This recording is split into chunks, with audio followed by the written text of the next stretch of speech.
सफल बने, समर्थ बने, पावन बने जीवन। मीठी मुरली सुन के पाए सुख सघन। आज का चिंतन, आज का चिंतन। ओम शांति। Good morning. अव्यक्त बाप दादा हम बच्चों को अव्यक्त पालना देकर ब्राह्मण से फरिश्ता बनाने वाले आज बाबा कह रहे हैं परमात्मा मिलन मेले की सौगात है ताज तख्त और तिलक। ताज तख्त और तिलक। आज बेहद का बाप बेहद में सभी बच्चों को देख रहे हैं। बेहद का बाप है और आप सभी भी बेहद के मालिक सब बालक हो। बाप दादा सभी स्नेही सहयोगी बच्चों को देख हर्षित हो रहे हैं। हाँ, मुस्कुरा रहे हैं। बच्चे बाप को देखकर, अगर बाबा बच्चों को देखकर हर्षित हो रहे हैं तो बच्चों को भी बाबा को देख के हर्षित होना चाहिए। बाप को ज्यादा खुशी है या बच्चों को ज्यादा खुशी है? बाबा पूछ रहे हैं। क्या कहेंगे? दोनों को। इसी को कहा जाता है परमात्मा मिलन मेला। मेले तो बहुत होते ही हैं, लेकिन परमात्मा मिलन मेला एक ही संगमिक पर होता है। सारे कल्प में नहीं हो सकता है, एक संगमिक पर होता है। अब हो रहा है और होगा। आप सबको भी मेला अच्छा लग रहा है? आप पूछ रहे हैं आप सबको बच्चा? हाँ, मेरा एक बच्चा का अच्छा लग रहा है मेला? लग रहा है ना? तो बात कहते हैं सारे कल्प में नहीं हो सकता है, अब संगम पर हो रहा है तो इसका आनंद ले लो। बाप दादा तो बच्चों के भाग्य को देख हर्षित होते हैं और गीत भी गाते हैं। वाह बच्चे वाह, जो भाग्य स्वप्न में भी ना था, संकल्प में भी ना था, लेकिन अब साकार में श्रेष्ठ भाग्य अनुभव कर रहे हैं। कितनी बड़ी बात है। हरे के मस्तक पर श्रेष्ठ भाग्य की लकीर चमक रही है। सभी चमकते हुए सितारे हो ना। हम कौन है? भागते चमकते हुए सितारे हो। बाबा कहते हैं और आप सबका जन्म बाप दादा द्वारा हुआ है, क्योंकि बाप को भाग्य विधाता कहते हैं तो ब्रह्मा बाप को भी भाग्य विधाता कहते हैं, और आप सबका जन्म बाप दादा द्वारा हुआ है। तो जिसका बाप स्वयं भाग्य विधाता है उसका भाग्य कितना श्रेष्ठ होगा। मैंने सोचना चाहिए मेरा भाग्य कितना श्रेष्ठ है। अगर ये नशा रहेगा तो ब्राह्मण जीवन तो यूं ही पुरुषार्थ में आगे बढ़ जाएगा वो भी। तो जिसका बाप स्वयं भाग्य विधाता हो उसका भाग्य कितना श्रेष्ठ होगा।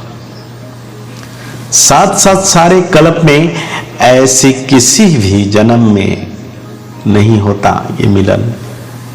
परमात्मा बाप के बने, शिक्षक भी बने, सतगुरु भी बने और संबंध भी निभाए, ये किसी युग में किसी जन्म में नहीं होता।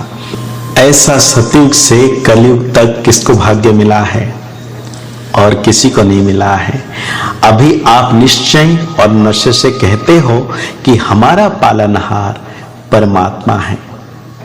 दुनिया वाले कहने मात्र कहते हैं कि परमात्मा ही पाल रहा है, लेकिन आप प्रैक्टिकल में कह रहे हो कि हमारा पालनहार परमात्मा है। चलते चलते अपने श्रेष्ठ भाग्य को साधारण समझ लेते हो, जिसके कारण सारे प्रॉब्लम खड़ी हो जाती है। एक सेकंड भी भूल नहीं सकते, लेकिन कमन समझ लेते हो कि बाप मिल गया, हमारा हो गया, हम भी बाप के हो गए। जब हमारा है तो नशा, फकुर, हाँ कितने नशा में रहना चाहिए, लेकिन कभी ऊंचा तो कभी मध्यम कभी साधारण हो जाता है, फिर माया विघ्न डालती है। तो बाबा कहते हैं तीनों लोगों का नॉलेज प्राप्त हो नहीं सकता किसी को, और आप में तो 5 वर्ष का बच्चा भी तीनों लोगों का नॉलेज देता है। हाँ, वह भी फलक से कहेगा हाँ सूक्ष्म वतन है, मूल वतन है। तो परमात्मा शिक्षक भी है, श्रेष्ठ शिक्षा, ये डिग्री तो प्राप्त कराई, लेकिन दुनिया में सबसे बड़े ते बड़ा पद राज्य पद होता है।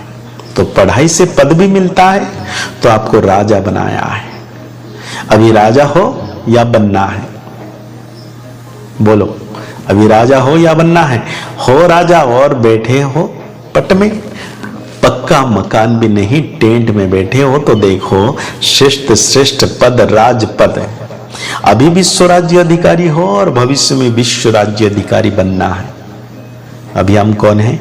स्वराज्य अधिकारी, आगे चल के क्या बनेंगे? विश्व राज्य अधिकारी। तो बात है, आप तो फिर भी लकी हो जो इतने भीड़ में भी इतना सारे संसार ढूंढ रहा है, लेकिन चांस किसको मिला? भले टेंट में रहना पड़ा, मिट्टी पर तो नहीं होना, गदले पर सो रहे हो, ब्रह्मा भोजन तो अच्छा मिलता है, मिट्टी वाला तो नहीं मिलता। कितनी अच्छी बात है।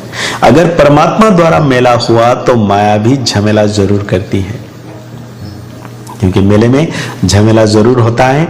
आपका काम है मेला करना, उसका काम है झमेला करना, लेकिन उस झमेले की तरफ ध्यान नहीं देना। तो झमेला भी हुआ और मेला भी हुआ। किसने कहा आंधी चली तूफान आया? कोई बात नहीं, आपके पुरुषार्थ की आंधी है और ये हवा की आंधी है। घबराते तो नहीं हो कि क्या होगा? बाप दादा को बच्चों का स्नेह देख बहुत खुशी है, क्योंकि हर बच्चा बाबा से उतना ही प्यार करता है। स्नेह ने मेला रचाया, बाप का भी स्नेह तो बच्चे का भी स्नेह, दोनों मिल गए तो क्या होगा? मेला। दृश्य कितना अच्छा लग रहा है, दृश्य कितना अच्छा लग रहा है। ऐसा कभी सोचा था इतना बड़ा परिवार मिलेगा? इतना परिवार किसी को होगा? किसने कहा आंधी चली तूफान आया? कोई बात नहीं, आपके पुरुषार्थ की आंधी है और ये हवा की आंधी है। घबराते तो नहीं हो कि क्या होगा? बाप दादा को बच्चों का स्नेह देख बहुत खुशी है, क्योंकि हर बच्चा बाबा से उतना ही प्यार करता है। स्नेह ने मेला रचाया, बाप का भी स्नेह तो बच्चे का भी स्नेह, दोनों मिल गए तो क्या होगा? मेला। दृश्य कितना अच्छा लग रहा है, दृश्य कितना अच्छा लग रहा है। ऐसा कभी सोचा था इतना बड़ा परिवार मिलेगा? इतना परिवार किसी को होगा? आपके घर कितने हैं? एक हैं, और आपके सेवा के स्थान कितने हैं? अनेक हैं। तो उसको भी तो बाबा का घर कहते हो ना। तो बाबा का घर मतलब आपका घर हो गया। तो इसलिए घबराना नहीं है कि सर्वशक्तिवान बाबा जब अपने साथ है तो डरने की क्या बात है। तो आज अव्यक्त वाणी के अनुसार हम वरदान लेंगे बाबा से, एकांत और एकाग्रता के अटेंशन द्वारा तीव्र गति से सूक्ष्म सेवा करने वाले सच्चे सेवाधारी भव। दूर बैठे बेहद विश्व के आत्माओं की सेवा करने के लिए मन और बुद्धि सदा फ्री चाहिए। अगर विश्व के कल्याण करना है तो मन और बुद्धि फ्री चाहिए। छोटी छोटी साधारण बातों में मन और बुद्धि को बिजी नहीं करो। तीव्र गति की सूक्ष्म सेवा के लिए एकांत और एकाग्रता की अभ्यास करो और उस पर विशेष अटेंशन दो। बिजी होते भी बीच बीच में एक घड़ी 2 घड़ी निकाल एकांत का अनुभव करो। बाहर की परिस्थिति भले हलचल हो, लेकिन मन बुद्धि को जिस समय जहां चाहे एक के अंत में सेकंड में एकाग्र कर लो,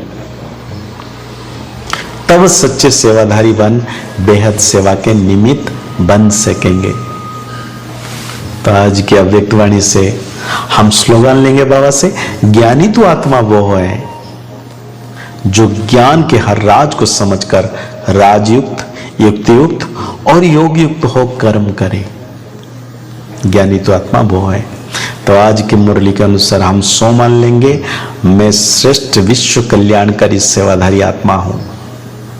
अव्यक्त वाणी को और गहरी रीति से चिंतन करते हुए सर्वशक्तिवान बाबा की याद में निरंतर रहना है कि परमात्मा सदा मेरे साथ है, मैं विश्व कल्याणकारी आत्मा हूं। मुस्कुराते रहिए, आगे बढ़ते रहिए, पुरुषार्थ करते रहिए, खुश रहें, स्वस्थ रहें, मस्त रहें। ओम शांति, ओम शांति। ओम शांति।